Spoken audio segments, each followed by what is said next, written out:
thanks for coming on. I was really excited to talk to you. So I guess let's just start from how did you get into bicycles? Man, how did I get into bikes? Well, I got into bikes. I was going to be moving from Montreal to Vancouver, so from the east coast of Canada over to the west coast. And my original plans were to drive there, but then it was looking kind of short finance-wise. So I sold my car. I built a fixed-gear bike out of an old Peugeot.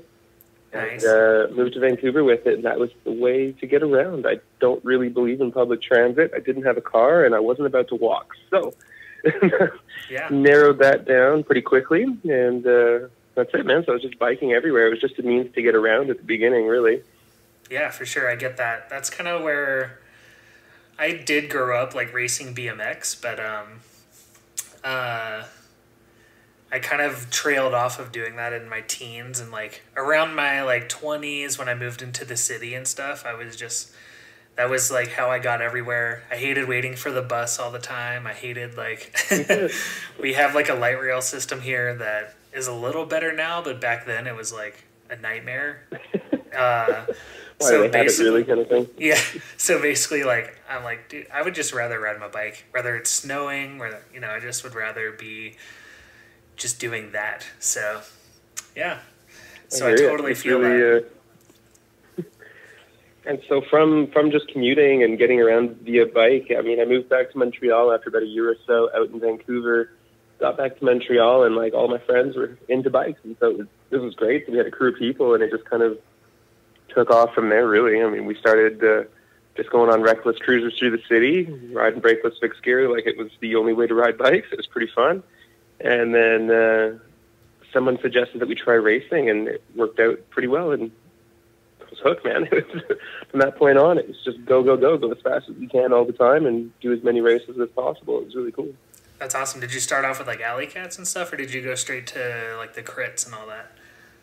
I went straight into crit racing. I really didn't identify with like the alley cats and all that. Something about it didn't ring home with me, so I just never really did one, to be completely honest. And then so I started racing road stuff, actually. I went from riding a fixed-gear bike around, just mashing around the streets, to getting a demo bike and taking it to like the local crit in Montreal and just giving it a go. It was really pretty interesting. Nice. Yeah, I never really did alley cats either. I was just kind of doing the same thing, just riding around cities like really fast. But something about the alley cats, like I just never wanted to risk my life for that. I don't know. I get it though. It seems fun. I mean, like, yeah, no, it's the concept is all there. It's really awesome. It's just something that I'm not particularly, gung-ho about. Yeah, exactly. As soon as I heard that there were like crits and I was like, oh, I can race a fixed gear bike on a closed street, like I want to do that. Unfortunately, it happened really late in life for me, but hey, the passion's still there, man. It counts. Hey, why not? I'm doing it. I'm gonna do it this summer. I'm doing as many races as I can get to, so that's my goal. Oh, that's awesome, man. So we'll see each other out there then. That's wicked. Yeah, for sure. So as of like, what are your favorite races to do? Like as far as like crits. Favorite races to do. I mean, as like in the fixed gear world of things, favorites. I mean, that's a tough call, really. I mean, they're all really exciting in their own sort of unique way. I've definitely come to really enjoy the Fixation series. They're a ton of fun. A little less pressure than the bigger races, like the Red Hook series or the Mission Crit out in San Francisco. They're just like, which are equally as fun, right? But like, you can really sort of like, it's just that the less pressure is really way more fun. It's a little bit more low key. It's just a fun event, really, all around. It's still fast and hard, and we race and we're pushing, but it's just a little less pressure. It's really, really cool. That's awesome. Yeah. I live pretty close that's not to take away. Oh, you live close to there? Well, not super close. I live in Denver, so I could drive to like close Chicago. To me. Yeah, for sure. So I do plan on like getting out to Chicago and getting out to Milwaukee this summer. And definitely recommended. Yeah, I was talking to Scott about that Victorville like 3-day race. That was so cool. Yes, I do remember doing that. That was something that it kind of came and went so fast, right? But that was a great event. That was a ton of fun. If more people can make it out to that, that would be huge. Yeah, I really want to like put a spotlight on that race because I know a lot of people are talking about like going out to Germany to do like fixed 42 or whatever, but I'm like, as soon as I heard about that, I was like, I didn't even know that was a thing. Like, I want to get that out That there. race is a little bit bonkers. It's definitely on my wish list, but it's.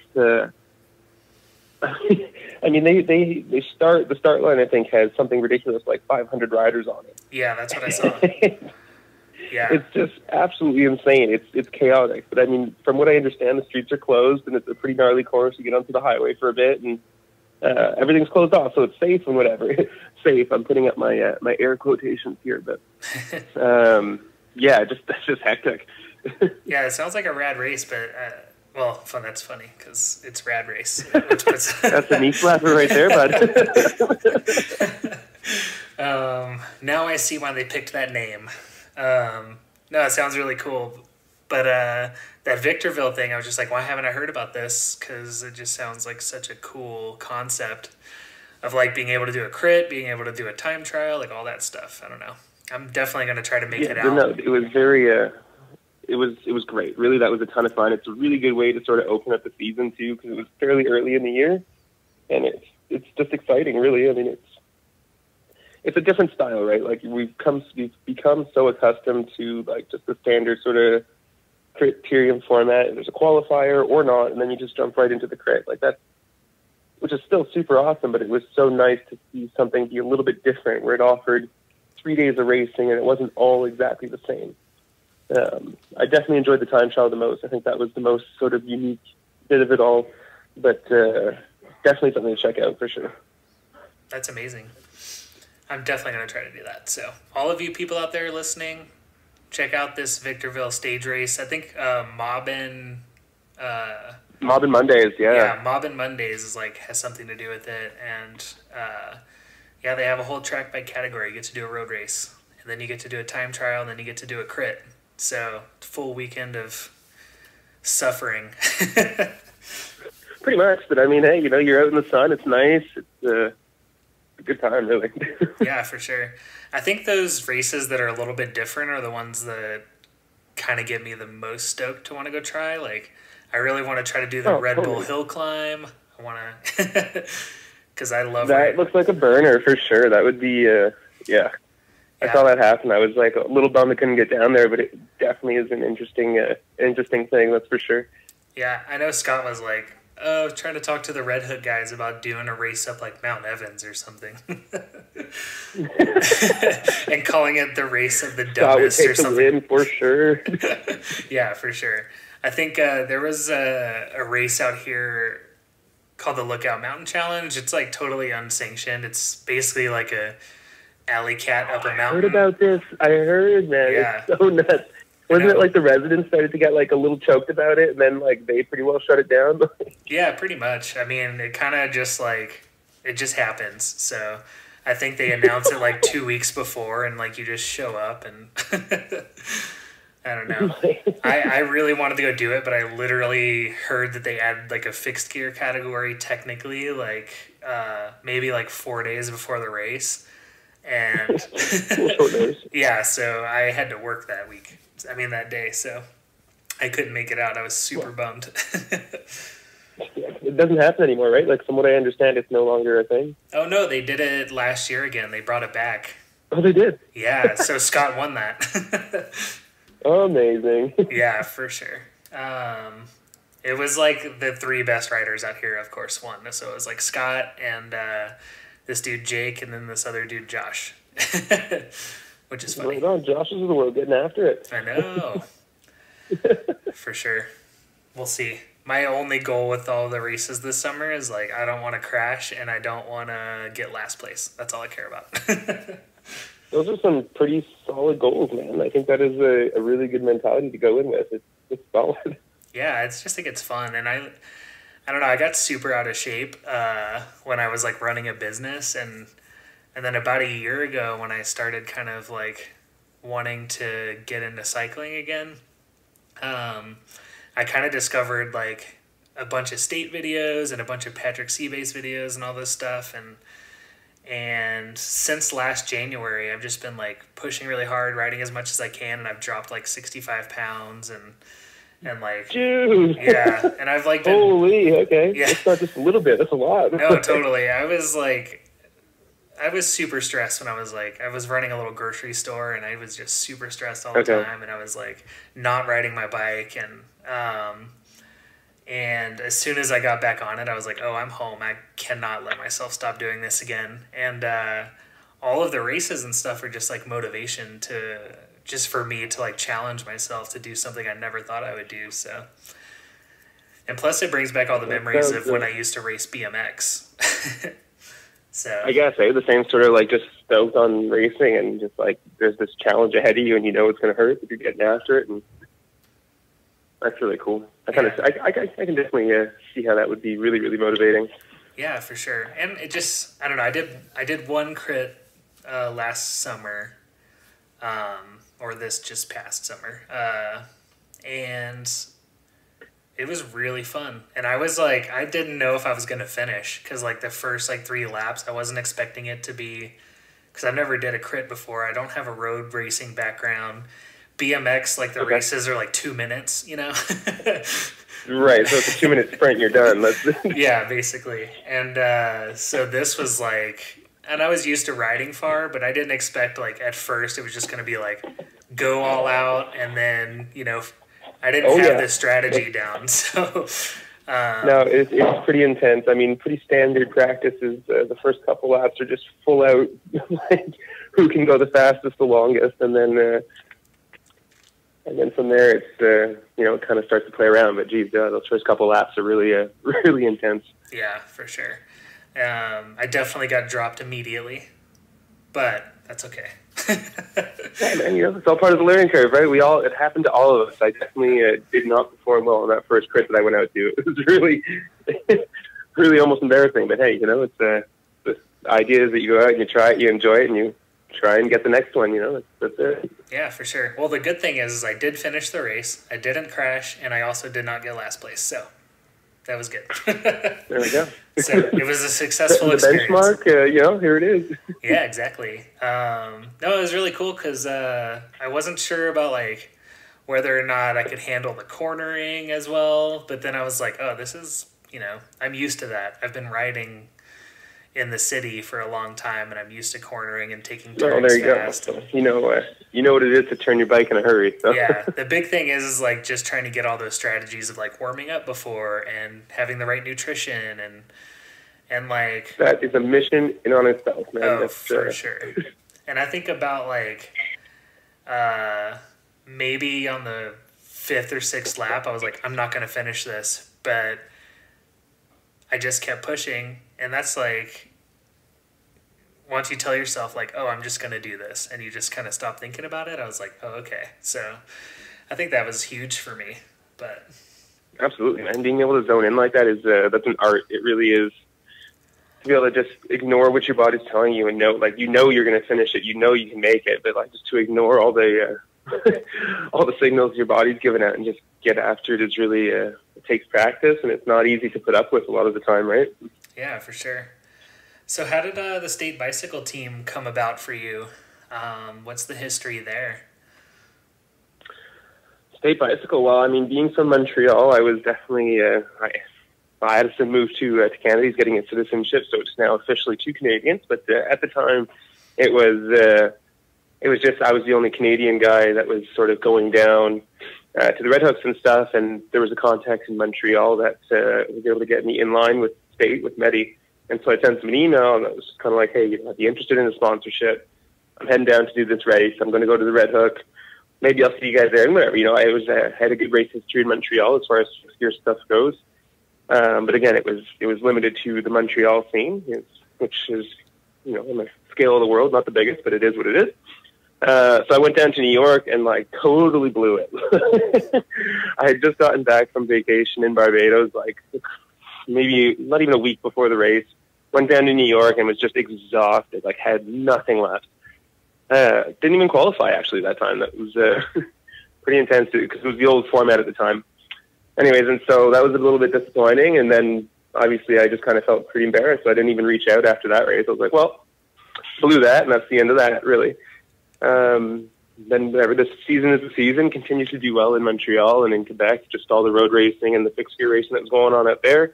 The local shop sponsor that I had at the time, Velo iBike, they very generously decided to send me out to the Red Hook in Barcelona. So, all right, sweet. I had no plans of going out to Europe that summer to do any of that. It was going to do just the New York Red Hook, and that was going to be it, really, for big races. So here I am going to Barcelona, get out there, and it was just like, I don't know, man. Maybe it was the riding I'd been doing in Montreal. Maybe it was just like the adrenaline from traveling to Europe for the first time and just being like through the roof stoked on life. Could not be better, right? First trip to Europe was for a big bike race. It was really exciting. Anyway, big old story. I ended up qualifying second. I had the second fastest lap time at the Red Hook Barcelona in 2014, I think it was. And yeah, so then whenever we went on to race the race, it's a really good race. Things were going quite well. I was sitting near the front of the race pretty well the entire time, like first top 5, top 10 positions the entire race. 3 laps to go, one of the last hairpins, somebody kind of strikes their pedal inside line and just washes the whole front of the group out, and I was part of that crash, and that was that. I ended up finishing 26th or 27th or something like that. And I was riding with one of the state riders, Michael Diesdeck, at the time. Him and I were both involved in the crash, and so we were now trying to chase back desperately together. And that was that. And when I got back to Montreal, I had an email waiting from state asking if I wanted to be on the team. And here we are. Oh, that's amazing. What's that experience like? Just kind of like riding for a team, and I know a lot of people like listening to this and stuff, or that's probably like their big goal. So, yeah, can you touch on that a little bit? I mean, riding for this team has been a complete and total joyride. It's been really, really fun. I'm very grateful for all the experiences, but it's just a lot of fun to meet up with everybody that's on the team. I mean, that you have these new this new family, if you will, that is spread across North America. I mean, you got myself up here in Canada. We've got people in California, people in Arizona. You got Scott in Colorado. It's people everywhere, right? And so you get a different perspective. It's really, really awesome when we all come together. Everybody's got the same goal. We're all on the same team. We all have the same general sort of outlook on life and everything. We blend very well. But it's just so neat to have that different perspective from all the different corners of North America. It's really fun. And I mean, it's hard. We don't get to ride together very often, but it's just always the greatest time ever, every time we are together. So that's, it's a lot of fun. Without spending hours talking about it, it's just a ton of fun, really. Oh, that's awesome. Yeah, because Scott and I were just talking about how State just seems like a really cool company, and just kind of so rad, being so supportive of the fixed gear community in general. And I just appreciated that about them so much, from the video series to the team. Those riding track bikes at Mountains with Pros is the best show idea ever. It's so good. It's so good. So good. Yeah, every time a new episode comes out, I have to post about it. So. Oh, absolutely. I make room in my day to watch these things. I will push things aside, cancel meetings. No, I got to watch this. It's coming out today. Oh, for sure. I think when the last one came out, I was at work, and I just literally went off to the side and just like put on my headphones and was like, I'm gonna watch this right now. I'll be gone for like 12 minutes, you know. Yeah, I will be back. Yeah. No, that's cool. Do you have any like cool projects like that or anything coming up with State, or are you kind of just focusing on training for the next season, or what's that looking like for you? Yeah, so I mean, we are definitely in a bit of a fun spot of the year, you know, right before Christmas and everything. It's kind of you're halfway training, halfway not kind of thing. For me anyways, me personally, I find if I start too early, it's really easy to burn out and kind of like you're peaking in fitness at like, you know, May. And it's kind of like, well, guys, like, there's a lot of the season left still, you know? For sure. Just from my perspective anyways, because we do get the winters out here, right? So riding outside is a little less attractive. And so I do spend a lot of time on the trainer indoors. So you try and sort of It's a lot of maintenance phase right now, and then we'll kind of go into the different phases of training. But I definitely am pushing it a little bit later this year to carry the fitness further into the season. But no, there's no real special plans. Nothing yet. Anyways, we are expecting a couple new teammates, which I'm really excited about. As I'm sure everybody saw, State put out an open call, so we're definitely looking forward to who the new members are coming on board, both on the women's and men's side. It's really going to be fun and exciting to get some new vibes into the group here and just continue to grow what is already an awesome family, you know? Yeah, that's amazing. I want to talk to some of the women's team members on this podcast too, so you'll have to put me in touch with some absolutely. people. Yeah, we can do that. We can set them up, no problem. Nice. Yeah, I really want to put a spotlight on that too, so that's really important to me. I think it's very important. The women's fixed gear scene is continuing to grow, and it just needs equal support, really. I mean, you get a lot of attention on the men's side of things. The women deserve it just as much. It's really definitely can't stress that enough, and I think it's really cool that you want to touch on that as well. Oh, I agree 100%. One of my favorite podcasts is just listening to like the cycling podcast. They have the Femina episodes. I just love it. I don't know. I just get so stoked. I don't know why, but no, that's good. I do. No, it's perfect. It's what we need. Oh, totally, for sure. Yeah, so what's like 2018 looking for you guys? Or specifically for you, like what's your schedule looking like, or what races are you really excited about doing? Well, 2018 is looking solid. I mean, I definitely would like to focus on the Red Hooks. I think that's the general goal with the team. I mean, obviously, it's the schedule hasn't been released yet for all of us, so we're still waiting to see what our race schedule is going to look like. But I definitely would love to focus on the Red Hook series again. We didn't do too much of it last year. It did get a little crazy in the couple past previous years with big crashes and stuff, but it is sort of the beauty of it. We do take that risk. So, I mean, I'm super keen. I'd be really down to go and check them all out. Other than that, I mean, we would love to have a third year of State being on the top step of the Fixation Open, which would be really cool. So that's always something that I'm stoked to go and do. But, yeah, I don't know. I definitely want to put my big focus into the Red Hook.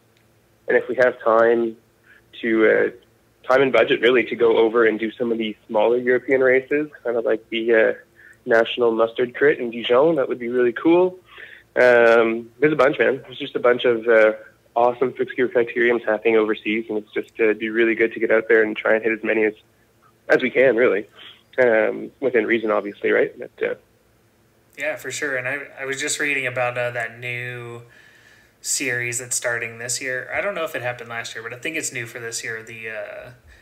It's like the Italian series that's happening. I forgot exactly what it's called, but that sounds like they've got a pretty cool one that goes around a park, I think in Milan, called like Lombardy Crit or something like that. Oh, yeah, Lombard Crit. Yep. But that's been going on for a while. But okay. Italy, man, the Italians are really they're really doing it right over there. I can't even lie. Fixed gear has been recognized in like their how do you even say that? Like the Italian championship race, like the national. No, would it be national? I guess that'd be national. The national championships have like a fixed gear category, which is super cool, and that's recognized by like the Italian cycling governing body, which is amazing. Wow, that's amazing. And it just seems that they have races going on like every weekend, like 2 a weekend sometimes. It's just like for it to be so progressive over there. It's like, when is the wave going to get over to North America, right? Like we're just waiting for it to pick up the steam that it has over in Europe. It'd be really, really cool to have just as many racing opportunities here and not having to travel overseas, obviously, just on a purely budgetary sort of standpoint. But yeah, for sure. I think Scott and I were talking about how exciting last season was because of how USA Cycling actually seems to be coming around on a lot of that. And they've been kind of sanctioning a lot more like fixed gear races and stuff. So hopefully that'll just grow from there. That's been, I really hope so. I mean, the States definitely stepped up big time last year with that. USA Cycling, hats off to them for taking the risk, really, and seeing how it played out. And I think it played out in a positive sort of manner. And I think we're looking forward to more racing in the States. Yeah, absolutely. I know that there's a crit out here in Denver called the Modern Market crit, and they had a fixed gear category for the first time, and it's a USA Cycling sanctioned race, and it was a rad race, but they did not. They kind of added the fixed gear category maybe like 3 weeks or a month before the race. Dear. Okay, so it didn't have time to saturate, really. Yeah, exactly. But next year, they were absolutely like really stoked. They were like, "Oh, you guys complain way less and all this stuff." It was actually really funny. Yeah, they just kept coming out. Just go for it. That's awesome. Yeah, they were just really cool. They were basically just like, they were trying to figure out if they should get rid of this like hairpin turn, and everybody was like, "No, that's like what's making the race exciting," you know. Absolutely. Yeah. And they were like, "Oh man!" And I just remember there were some road bike racers on the team that puts on the race, and they were watching everyone cornering, and they were just like, "This is how our team needs to corner." It was really funny. Yeah, it's always really funny when you get some guys that have never raced a track bike either at all or just never off of like an actual velodrome. Yeah. And to see the reaction when we do what we do is really just so funny. They it's kind of mind-bending to them. Yeah, my boss at work, he's a big roadie, and even today, like we've talked about my fixed gear stuff so many times, and today he was just like, "Oh, I don't get it with the crits, you know, I'd be so scared to corner," and I'm just like, you know, I was like, "But we have higher bottom brackets, we run shorter cranks, you know."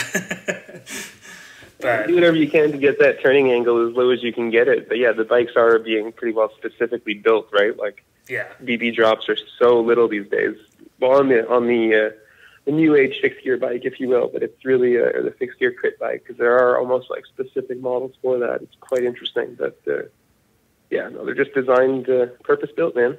Yeah, exactly. It's just like anything else. I mean, I was literally just watching a documentary about kind of the history of BMX, and it was like the same thing. People were just like getting out on dirt and like on Schwinn Stingrays, you know, and like breaking their bikes in half.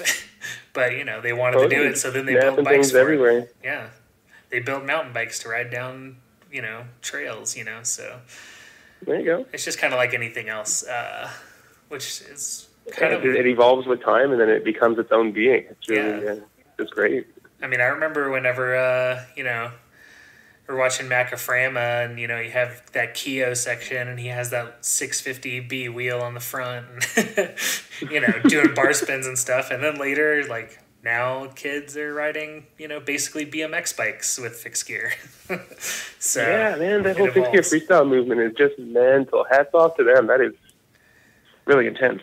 Yeah, I was just rewatching that, I was just rewatching Macaframa not too long ago, and I was like, man, this holds up. This is sick. Yeah, no, seriously, even today, like, you know, like 10 years ago kind of thing, like 10 years on, it's still killing. For sure. Yeah, did you ever have any history of that, or kind of just straight into racing? No, man, definitely. So that whole living out in Vancouver, and then probably the whole year... yeah, so the end of that summer that I got back to Montreal, like, so that entire summer was just fixie-goon, sort of like very Macaframa, go ride through the streets, wicked whip skates, cutting through cars, and just being reckless, really. Like, yeah. We used to do this loop in Montreal where it was mental. Me and my buddy Phil, like, we'd go out and just like not a care in the world, no real like sort of recognition of the danger that we were putting ourselves in, and just kind of like just having a blast. But we would go like, I mean, whatever. You have to know Montreal to know the streets, but you go up Atwater, head down St. Catharines, up St. Laurent, and then like loop back around and do it again. And it's just like, those are all sort of like the hot streets in Montreal's nightlife. And we'd go out at night, like on like a Friday night, and just get after it. Oh yeah. There's cars, there's drunks, there's people. Like, man, we were just everywhere and like going full fuck as hard as we could, you know, burning like the whole bit. And just like, we'd go do like 3-4 laps of this and just like, oh yeah, hell yeah. Like, that was rad. And like, we were just so stoked, but then we didn't see it as anything. And then like, you know, fast forward 6 years or whatever. And him and I went and did it last summer, and we kind of stopped like a quarter of the way through, and we were like, this is crazy. We did this on the regular? Like, oh shit, man. Like, we just didn't know. Yeah, I feel you. we were doing stuff like that all the time too. And every time I'm like riding downtown, I'm just like, well, not to mention I'm like riding like, 725 millimeter flat bars now, but Yeah, so a little different. I'm a little scared going as fast downtown, than I used to be, but I'm more comfortable. Yeah, that's all I care about. Yeah, that's it. Hey, you're more comfortable. The skills have improved. It's you have probably a more sort of cognitive sense of the danger around you. Yeah, for sure. Because it was seriously like just blind to it. Didn't even wasn't even a part of the equation kind of thing. Oh, for sure. I think that's just youth in general. I think so, but yeah. But I don't know. Now I'm like riding up mountains and descending like with no brakes or whatever. So I don't know. I guess I'm still a little crazy, but yeah. Well, I mean, I'm sure Scott spoke about Mount Evans, right? And so that was when him and I did that. The looks we were getting, man, it was so funny. Oh yeah, we have to talk about that. Like, let's get into Mount Evans because I plan on doing it this summer with. There's a fixed gear group out here called Sunday Strong, and they're trying to like organize a big fixed gear ride up it. So I definitely plan on. Okay, sick. So. And Scott and I talked about it a little bit on the last episode, so I want to hear your perspective on it, especially not being from Colorado. Fair game. Well, yeah, I mean, so this past summer, my girlfriend and I, we built up a Sprinter. Like a tiny home. We totally did the whole sort of van life movement thing, and so I was like, "Hey, like let's pop into Colorado and see what Scott's up to," So I kind of gave him a small heads up, like, we're coming to Colorado, let's do something crazy. And he's like, we're going to go up Mount Evans. I had no idea what Mount Evans is. I don't know this, I'm not like, up to date on my mountains in the States. Like, I'm just here driving around having a blast. Like, so I look it up. I'm like, okay, like, cool. It's a big mountain, sure. I'm like, trying to tell Max, my girlfriend, just like, elevation in Colorado is higher, so like our bodies react different, and like whatever, just kind of like having that whole sort of info session, her and I, and we get there, and like I had been to Colorado before, but just to go skiing, like we went to Keystone or whatever, but I wasn't ready for that. Yeah. So it was cool. I mean, we did the loop. It was probably about a 100K ride, 50 to 60 miles, something like that. I don't remember where we took off from, but either way, it was close-ish. Yeah. But it was beautiful. It was really a ton of fun, man. Like, so I mean, apart from it being physically very demanding, up until that point in the season, that was like my longest ride of the year, kind of thing.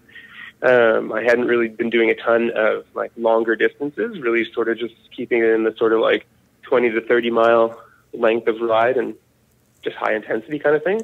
So to go out there and do a like 4.5 hour ride climbing this mountain was really not in the card, but it was super exciting. It was just, the views are breathtaking, and like, sure, it was tough, but like you just kind of get into that mind state the same way you do in a race, and it's just like, this is the goal. I'm going to accomplish it, and nothing is going to stop me. And that's pretty much how it was. I just kind of got into the groove, and off we went.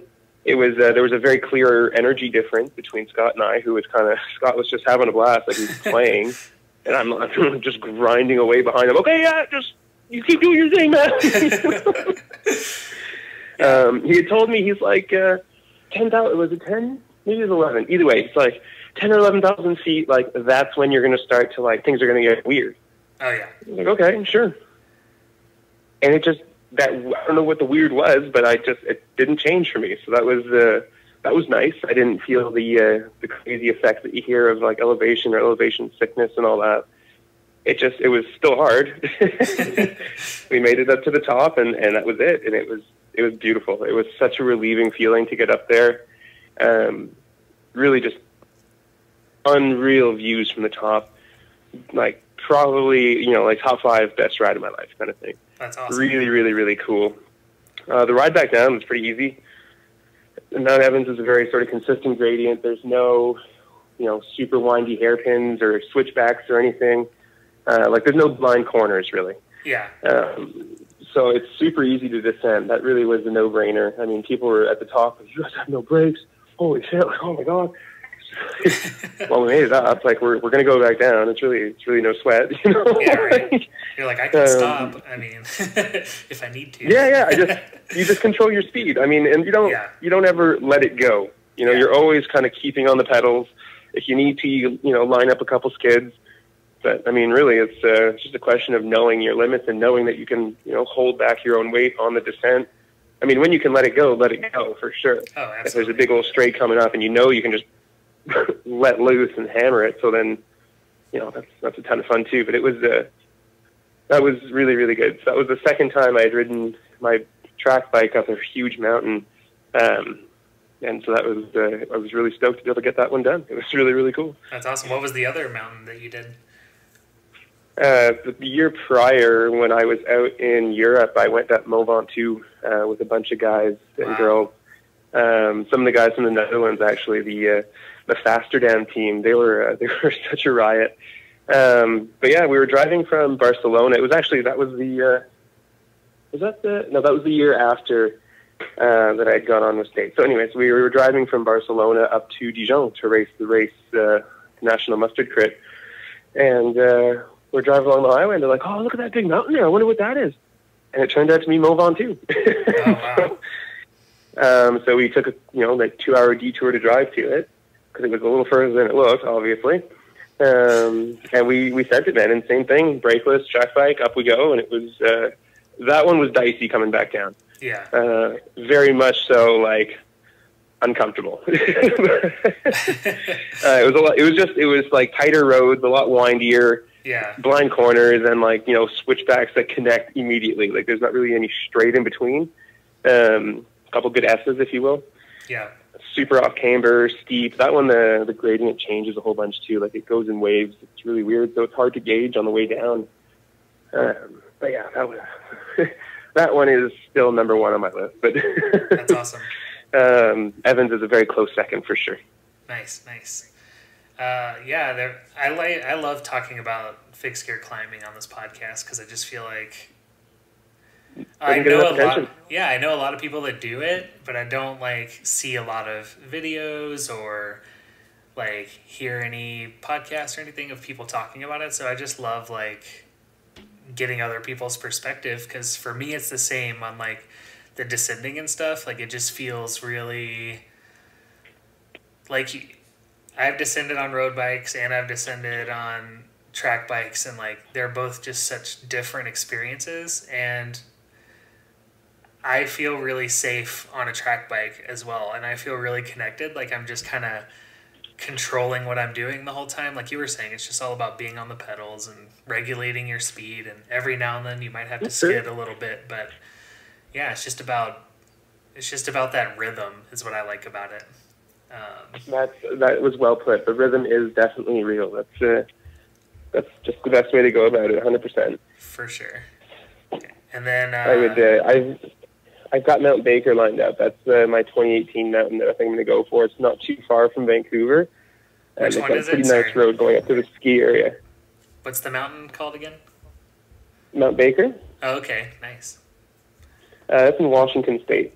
So that's one of the bordering states of Canada out here, so I'll be able to get there pretty quickly. And yeah, that's another good one. It's a big one. It's not quite as high as Evans, I don't think. Evans being the tallest paved road in the States, I believe.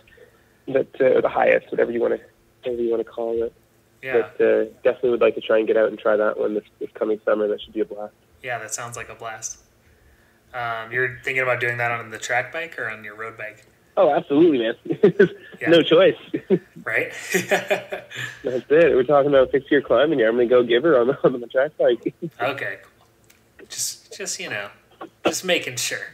Just oh, yeah. No. How far is that from Seattle? Do you know?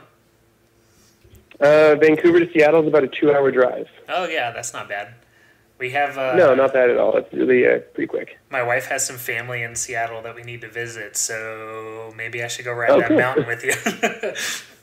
There we go, man. Sweet. Yeah, it's not, you can see Baker from Seattle, kind of thing. I mean, mind you, Baker's gigantic, so you can see it from lots of places. Yeah, for sure. It isn't too far. Nice. Yeah, because I'm definitely going to do Mount Evans with Scott this And we might do that. There's a Rocky Mountain National Park. There's this road that opens up like a month before it opens up to cars. It'll open up to bikes and stuff. So I kind of want to go do that. Oh, yeah. Is that also in Colorado somewhere? Yeah, that's so Rocky Mountain National Park is kind of it's right outside of Estes Park, which is home of like the Stanley Hotel that Stephen King based The Shining on. Oh boy, okay, cool. Yeah.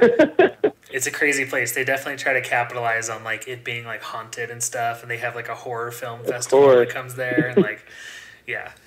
But last time, if you got The Shining based on you, you might as well go down that route. So. Exactly. Stanley Kubrick did not shoot the movie there, but the TV series, the mini series they shot there. So that's like their claim to fame. Because I think they actually shot. Yeah, Stanley Kubrick shot. I'm a huge film nerd, so sorry, I'm going on a tangent here. No, it's okay, man. No, it's all good. They shot that in Canada, the Stanley Kubrick movie. Oh. Yeah, I don't know where in Canada though, but I know they shot. But it's up here somewhere. Yeah, better tax breaks for those filmmakers in the 70s at least. I don't know what they're like anymore. There we go. Yeah.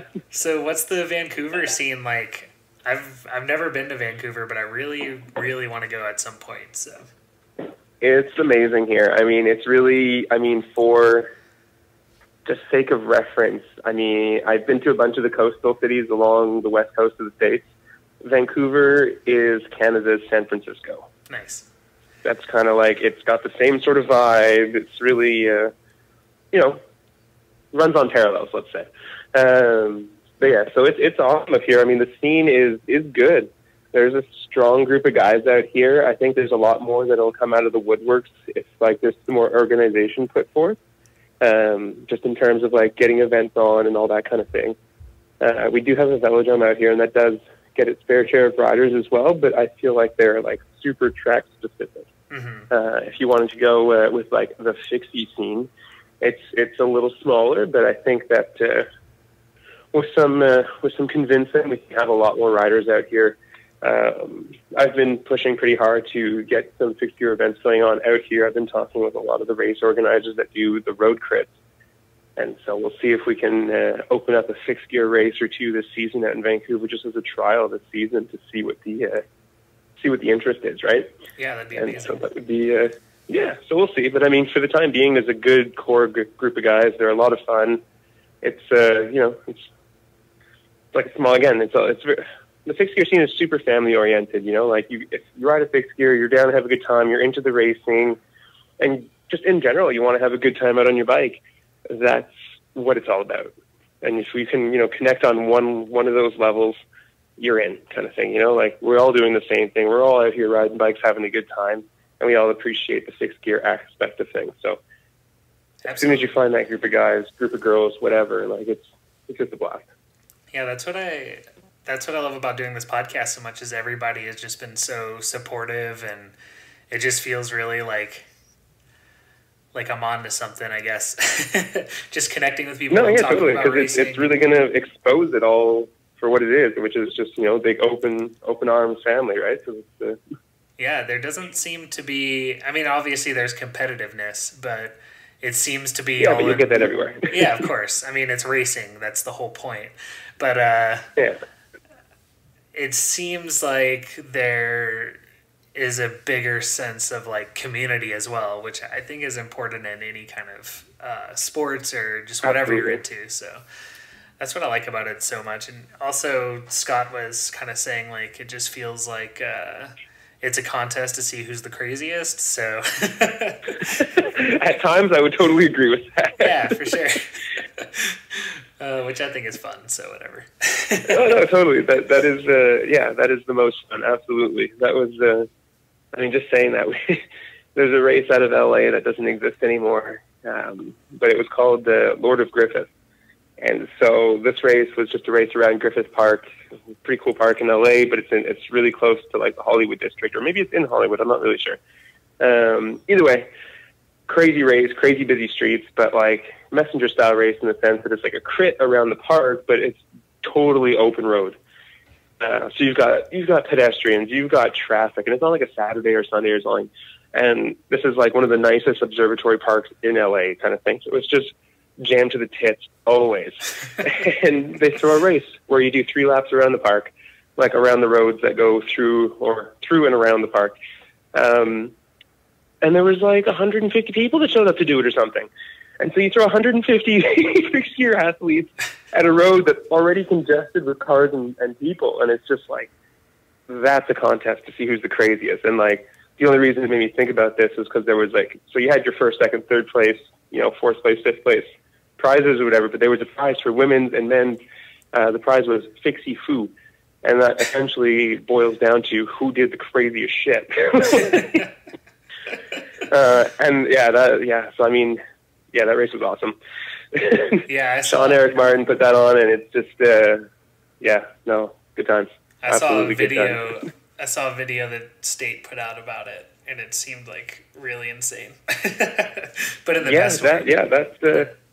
That was the one of the first races, or I guess it was, one of the first races I did under the state badge, and it was just like, if this is what this relationship's going to be like, then like I'm into it. I'm on board. Nice. This is nuts.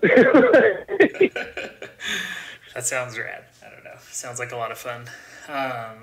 Yeah. So are you a headphones when you're riding person or not so much? And if you are, what are you listening to? If not, what are you listening to when you're training? There we go. Those are solid questions.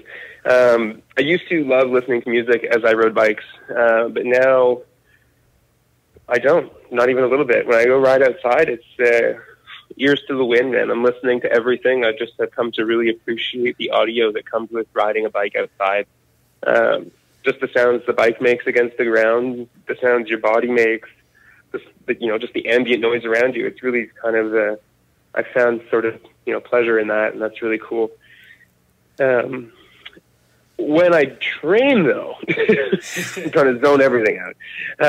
So I kind of alternate. It depends on the day. It depends what the workout's going to be. But I definitely love putting on I don't know what you call it, like trap music, some hip hop music, whatever. Schoolboy Q, 2 Chainz with Khalifa, that kind of style of music. But then also just like very classic. I'll just go into Spotify and go to like the house electric genre and just kind of click whatever playlist comes on and just crank it till your ears bleed, kind of thing. I might not be the biggest fan of that music, but it definitely is like high energy, right? Yeah, it gets you pumped. So it's just it. Well, there you go. I mean, I guess that's what all those festivals are all about. So I mean, I get amped up just riding a bike indoors, so I can see the attraction to the outdoor festivals. For sure. But yeah, so that's all that to say, though. It's definitely it's a weird mix, but I mean, whatever kind of comes on. No, I feel you for sure. Lately I've just been obsessed with listening to Kendrick Lamar when I'm riding. That album. That's solid. Yeah, Damn is just like, it just gets me in the right pace. You goes deep there, man. There's some really profound lyrics in that whole album. Like it's so pretty good. intense. It's intense, and it's really good, really good. That and like, I'm not gonna lie, like when I'm riding like up in the mountains, I'll just like have one ear in and I'll like put on like Bon Iver or something, just like really calm. Oh, there you go. So I'm like riding up a mountain. But up in the mountains is different, right? Like you're so alone out there, and it's a lot easier to like, you almost want to drift away, right? Yeah, I want to just feel like I'm hurting, but I kind of want to just like ignore it with like, I'm surrounded by all these beautiful things and there's beautiful sounds in my ears. And then my legs are burning, and it just kind of helps out a lot.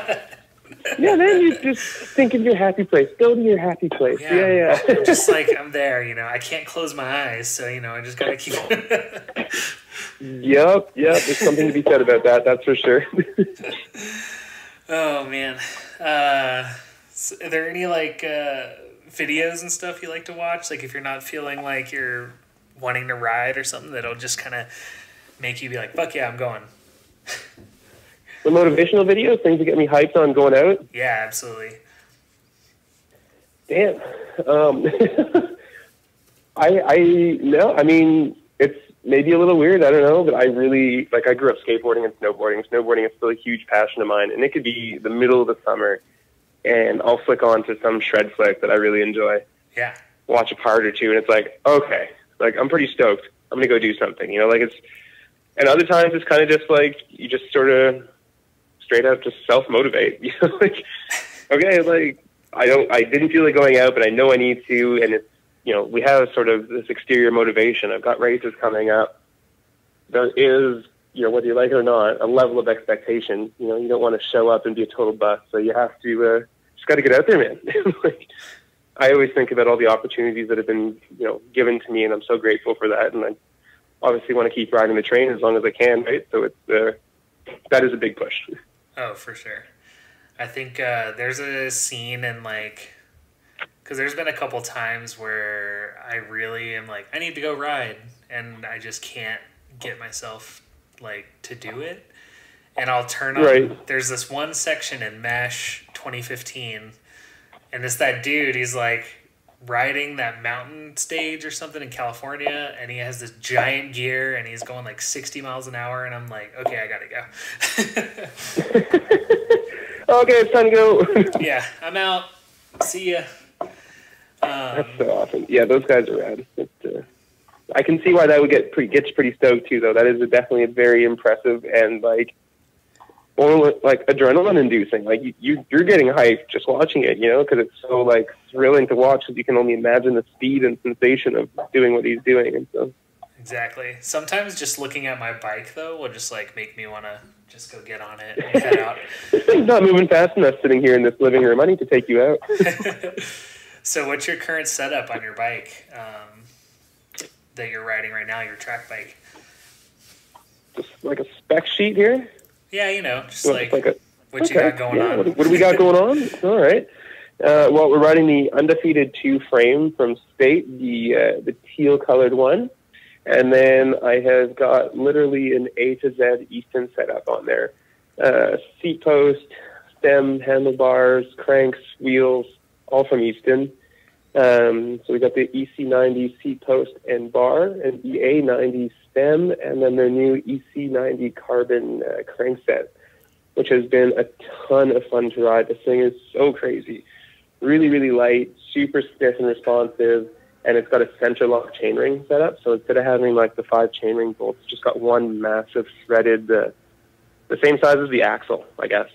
Nice. And it's epic. So it makes it super easy to change out the chain rings and everything.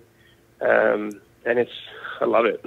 It's designed for like a road application or a cyclocross application. So I've sort of done something with it that was not intended, but it's been performing excellent since day one. I do run an 11-speed chain and 3/32 cogs to allow for the Easton chain rings, which are designed for multi-gear chains. But it's been working wonderfully. So yeah, the wheels are Easton R90 SLs, and I laced those to some Dura-Ace hubs, 28 hole, and everything is wrapped with some Vittoria tires. Right now I've got the Rubino Pros on there, and come race season I go for the Corsas. I'm just riding regular clinchers. It's a lot less fuss than the tubeless stuff. Yeah. And then, or tubeless or tubular, whatever. Anything that doesn't have a tube in it to me is just like, sure, I'm sure the road feels better, but you know what happens when you get a flat. Yeah, for real. And then I have a Land Yachts Reform saddle, which I'm really stoked on. That's a new addition to the bike. So it's carbon railed, carbon frame saddle, genuine leather wrap on there. But what's super awesome about this saddle is that it's heat moldable. So within the carbon frame, there's 2 windows that have been cut out and replaced with heat moldable plastic. There's a heating element built into the saddle, and then you literally plug the saddle into the wall via like a magnetic USB connector, similar to a MacBook. That activates the heating elements, which warms the plastic to its molding temperature. You unplug the saddle, and then you ride the bike either on a trainer or outdoors. For like 15 minutes, you go through your different riding positions, and your sit bones punch out those 2 windows. And then as it cools, it takes the input from your sit bones and holds that shape. So you then have a saddle that is literally molded to your ass. Very similar technology to like ski boots, to kind of give you an idea. Yeah. But this thing's so sick. I'm so happy with the saddle. Those guys are actually based out of Vancouver. It's all handmade here in Vancouver, so it's a really, really cool product that should be coming out this spring. But it's something to keep an eye out for sure. Yeah, I was hoping you'd bring that up because I was seeing your Instagram stories or whatever about it, and it seemed like a really interesting process. It's super easy. It's crazy. There are other saddles or other companies, I should say, that do custom saddles in that sense, but the process is so much longer and involved. This is literally plug it into the wall for 5 minutes and you're done kind of thing. And the weight is competitive, which is really awesome. So, I mean, people are always like, oh, it must weigh a ton. Not really. The model that I have is the sort of very similar. It's like a short nose, wide saddle, very similar to the, there's several different brands that are putting out shapes like that. But it comes in at like 230 grams or something. And that's carbon rails, carbon frame, and a leather rasp on there, and all this heat molding technology inside. Like, they nailed it. That's bang on. That's awesome. Yeah. So talk about like food is really important to you in your life. We kind of touched on that at the very beginning of this.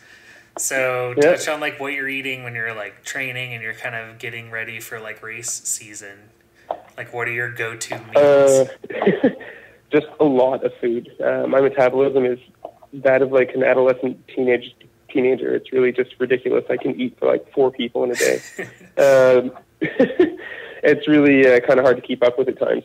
But no, so we, both Max and I are trying, this is new for this year, but we are going full organic, and we're sort of, not going to say fully vegetarian, but we definitely are sort of like, if you had to put a sort of a ratio on it, we're definitely more in the sort of 70-30 range as to how much meat we're eating versus vegetarian style meals. And so that's been really interesting, just the sort of the results of doing that. And there's a really crazy change in how you feel, like your digestive system and just your energy levels and everything. It's really very interesting. And so we're trying to take this sort of like holistic approach to our nutrition and how we're going to feed our bodies and give it all the nutrients that you need.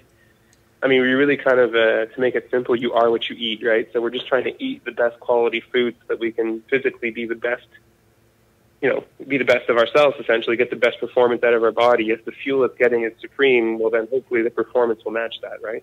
Yeah, for sure.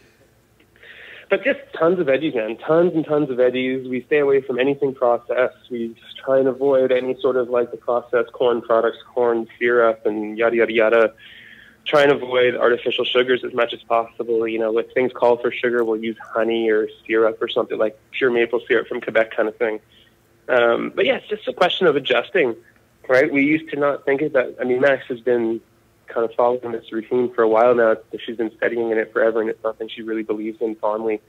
And I really just wanted to support that, and I was genuinely curious. And so here we are giving it a go, and it's been really, really good. So we're stoked on that. So I mean, I don't know, we do lots of tacos, lots of Mexican influence. Yeah. I personally tacos are like my favorite thing ever. So it's just an easy thing to make, have it be really high quality food, and it's just delicious. We've been experimenting with a lot of like chickpeas and bean and lentil recipes, which has been really interesting. Nice. But it's apple cider vinegar. Yeah. I'm actually going to call out Scott on this one. Apple cider vinegar is the way to go. Scott hates it. So kind of like him and I go back and forth about it all the time. But it's seriously, you take a shot of that every day, once a day, once every second day, whatever. Try and include that into your diet as much as possible, and that's just going to, like, your insides will be so happy with you. It tastes awful, but it really is worth it. Or you can just do it like Scott and just take a shot of apple cider vinegar for every sip of alcohol you have this holiday season, and see how you come out the other end. That's awesome. But yeah, that's it. I mean, all joking aside, it is it is fun, right? To figure out all these new nutrition hacks. It's really, really cool. Yeah, for sure. I'm kind of entering that. I mean, I've been vegan for like 8 years now, and wow, cool. Yeah, but I owned a vegan grocery store for a while, and we got a couple like vegan junk food places out here, and it's really easy to just like eat Oreos and like drink soda and stuff. Totally. So I kind of like go back and forth between like trying to like eat healthier and stuff, but like recently It I've is kind easy of... to just grab something that you just open a package, right? Oh, Like, just totally. open and eat it. I mean, if you're on a road trip, I mean, and you're vegan, pretty much like Taco Bell is like is like the thing you go Becomes to. your best friend. Yeah, exactly. So some kind of forethought goes into it, but I'm definitely on that journey of trying to be more aware of what I'm putting in my body and all that stuff, and it's insane how much better you feel. Like, I can't Yeah. emphasize that enough to people. It's like when I like am eating a giant like taco salad or something that I make, that you know, you use like black beans and like some corn and some kale massaged with like avocado, and like you eat that after a ride or something and you just feel so fucking Oh good. man, you feel your energy, like you just feel the energy level going up. It's like it's really, it's like getting a +1 life in Mario kind of thing. You just feel better. Like Yeah. it's a physical feeling. It's not just this mental sort of like, oh, I'll never really notice it, but like I know my body feels better. Like, no man, like you feel your body feeling better. Yeah. I mean, you can just tell the difference too. Like, you know, you go on like a really tough ride or something like that because like you ate a bunch of junk food, and then like, I don't know, you do that same ride again after you've been like eating really well like for a week, and it's just like night and day. Your body is like recovering so much quicker. You're not as sore and like all that stuff. So the recovery is really the biggest thing. That's we've been doing a lot of research. Well, I say we, but I mean I'm the I'm the guinea pig in it all, right? But it's Max has been doing a ton of research into sort of different foods and spices that help with inflammation, muscle inflammation, and help reduce it and really speed the recovery process. Nice. And if you just include those in your diet, it's like it works. I mean, obviously you have to get, you know, the proper amount of sleep. You have to do your stretching. You have to, I mean, if you use a foam roller or anything of the sort, or massage or whatever, you still got to keep up with that. But it really is sort of just like, you know, that +10 horsepower in the recovery machine sort of thing. It really is just amazing. A lot of these things come from sort of the like an Indian style cuisine. They have a lot of different spices and recipes and combinations of food that are genuinely like medicinal. Like it's crazy. Yeah, for sure. It's really very, very interesting. So we do focus quite a bit on that as well. Some Indian cuisine. It is it's delicious. It's always hyper healthy, and 90% of the time it's vegetarian. Oh, totally. Which is awesome. So there's an amazing Indian restaurant out in the town next to Denver called Aurora, and it's all vegetarian, like Indian place, and it's legitimately like the most delicious food I've ever had. It's so good. Yeah, I don't even doubt that for a second. I mean, I've always loved Indian food, but like the things that they can do to make some chickpeas taste real good, I'm into that. Yeah, man. Never thought chickpeas be so good in my life. Right. Oh man, I want some chana masala now. There you go. Have you been to? So I'm obsessed with like Twin Peaks. I'm also a vegan, and I heard that there's like a all vegetarian Twin Peaks themed restaurant out in Vancouver. Have you ever been there? Do you know this place? Shit. Do you know what it's called? Oh man, I'll have to look it up. I'll send you a message. Yeah, please do. I can't say I've ever heard of it. Yeah. There is a place that Max was telling me about. It's called like Acorn, I think. Okay. And they are also a vegetarian restaurant, but their whole deal is that it's like the menu is seasonal. Like they will serve as local and as fresh as possible kind of thing. And so that's the style of food that you'll be getting based on what's in season and what's available locally. And so it's like, one, just like the freshest food ever, always. Yeah. This is all based on Max's review. I've yet to go with her. It's on our list of things to do out here because, she was like just ranting and raving about this place. So it's Acorn in Vancouver. Check it out, I guess. Nice. Yet to go, but I hear good things. That's awesome. My this friend of mine has I won't say he's a friend of mine, but he's like friends with a bunch of people I'm friends with in Portland. They have a juice bar in Portland called Canteen. Ooh, okay. And if you're ever there, they make these like just these bowls. Like they all sound really boring, but it's like the best bowl of food you'll ever have. It's so good. They have they have a really small menu. It's mostly a juice bar, but their food is just on point. So Canteen. So if you're ever in Portland, which you probably will be. Portland, all right. Yeah. I will definitely be heading down to Portland very soon. That's yeah. Canteen, eh? Okay, on the list. Awesome. Yeah, you got to do it. So since we've kind of like touched on it a little bit, and I haven't really covered this on the podcast yet, and you're really like seem to be aware of like training and just eating well and all that stuff. Like, what kind of tips do you have for people that are maybe curious about like getting into racing crits or getting into like getting a little bit more serious about riding fixed gear races and stuff, that are maybe like at the very beginning thinking about it? Sure. Like, I mean, if you've got your fixed gear bike, you're one step ahead of the rest, right? So, I mean, that's a good place to start. Getting it set up to race and getting comfortable riding with some form of clipless pedal. Obviously, a road style pedal is best. You know, Speedplay, Shimano, Look, Time, any of those. Obviously, you can ride an SPD pedal that a lot of people seem to be more, they frequent that more, and all the people that I know, most of them do ride. I know a lot of people that ride SPD pedals. They say it's for the versatility of the shoe. You know, you can walk in it a lot easier than you can a full-on road shoe. A lot harder to race in them. I don't trust them as much necessarily, as far as like foot release and whatever. But yeah, I just get used to riding clipless pedal, whatever the pedal is. You know, ride your bike with some drop bars. If you're riding flat bars, throw on some drop bars. See how that feels. And then go find some spots to like learn the limits of the bike. That's huge. You know, learn how far you can lean the bike over and still pedal through a corner without pedal striking. Like, if you want that limit to be sort of second nature, you know, like you want to be able to know that I can lean the bike over this far and know full well that I'm going to make it through this corner and not clip the pedal.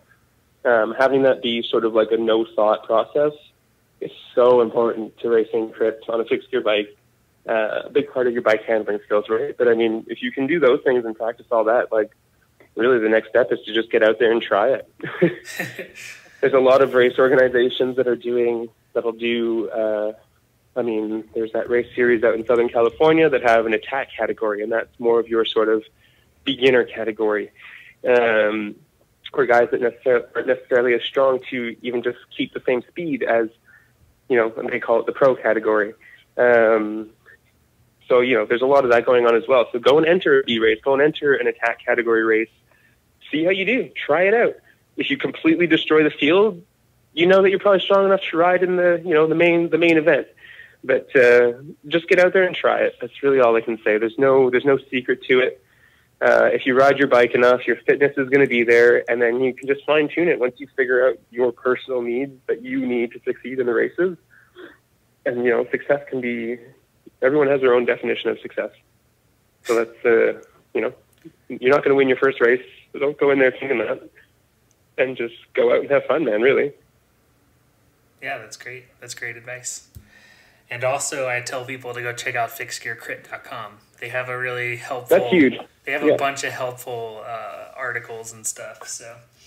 Absolutely. If you want to read as much as possible, if you want to kind of geek out in that sense, then absolutely, that's probably your best spot of reference for everything fixed gear racing. Absolutely. It not only lets you keep up with like the schedule and the calendar and see where all the races are happening across the world, but there's just a lot of cool content on there. Just like it's really, truly, they fill the void in the internet that has just all the information you want about fixed gear racing. It's really pretty awesome. I'm super grateful for that website. Brian's doing a great job running that. It really is very cool. Yeah, I need to talk to him for this podcast too. Oh, yeah, he's a gem too. He's a real character. Nice. That's all right. I like a character. I want to try to do like at the races next season. I want to try to pop in at the ones I can make it to and try to do like little documentary style stuff. I think that'd be really fun. Oh yeah. And then try to get some like race reports from people. So we'll see. I have some big sure. plans. Hey man, well, I'd be happy to send you whatever if you want some information, some inside scoops from races. I'd be super keen on writing some reports. Yeah, absolutely. I'd love that if stuff. There's an event that you can't make it to that either myself or whatever that the state team's going to be at and you can't make it out to, we'd be happy to provide as much info as we can. That'd be amazing. So Scott, we're almost done here, but Scott told me that I had to do a lightning round with you. Okay, cool. And I have to ask you questions about Canada. Bring it on, man. Listen, guy, you're not my buddy, guy. Oh, man, Scott and I go off, dude. It's really, yeah, so bring it on. I'm ready. Let's do this lightning round. So I've just been trying to think of questions, and I'm just going to say, like, words that I associate with stereotypes. What do you want on my end here? I just want to hear a response. When I hear... I just want to hear a response. Tim Hortons. What was the first one, sir? Tim Hortons. Oh, man, Tinny Ho's. That's your place to go for your best double-double and a donut, man. No questions asked. If you want to come to Canada and do something incredibly Canadian, go to your local Timmy's and just say, I want a double-double and a donut. Done. You're out of there. And it's not Dunkin' Donuts. It's not the same thing. Avril Lavigne. Well, man, she was a skater girl. What do you want?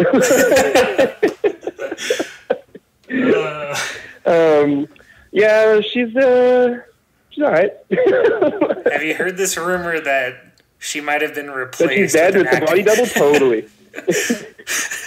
I'm way up on that. I'm up to date on my Canadian conspiracies. Good. That's good to hear, you know. Why is your bacon ham? Oh, that's only in the States. You guys are so weird. That's, you know what? Okay, so, fun story. I don't remember when a visit to the States had been. I would frequent the States fairly often, like, my entire life. And I saw it for the very first, like, it caught my eye, and I was like, Canadian ham? And it's bacon.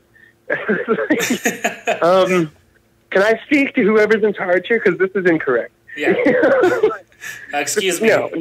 That's ham in Canada. Bacon is bacon. And then we have, so a ham roast, I don't know what you call it down there, but is, a large, usually roundish in shape, and it's, like it looks like the thigh of a pig.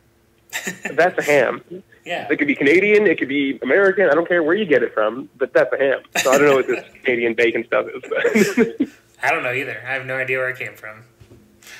Yeah, I'm very confused. Whatever. It's so that the Americans can feel cultured, I guess. I don't know. Yeah, we gotta feel cultured. We gotta take our shots where we Canadian can. ham tonight, okay? We're trying to deal with Donald Trump right now, okay? Yeah, I know you got a lot going on, man, and I'm sorry for you. All right. Well, is there any shout outs or anything for your sponsors or for people or anything you want to say before we head out? Well, I'd like to thank you for giving me a call, man. This is awesome. I'm really stoked to be a part of this project. I think it's super duper cool. I really just hope to encourage as many people as I can to get onto a track bike and try racing it outside. Just ride it outside. Take your track bike for a cruise and see how it feels to ride it not in a velodrome. And if it's the only bike you have, well, get after it, Other than that, obviously big shout out to State for sure. Super grateful for everything that they've done for me over the past couple of years. And, I'm looking forward to the years to come and the many adventures that we have. Same goes for Easton. Same goes for Land Yachts. I'm thrilled to be a part of the family. It really is a ton of fun. And let's just keep the dream alive and keep having fun. Yeah, that's awesome, man. Hey, I can't thank you enough for doing this. I appreciate it. Yeah, it's been my pleasure, man. And I'm sure I'll see you at one of the many events that happen this upcoming season. So we'll be sure to call us out. Absolutely. And if I end up in Seattle, let's go ride that mountain.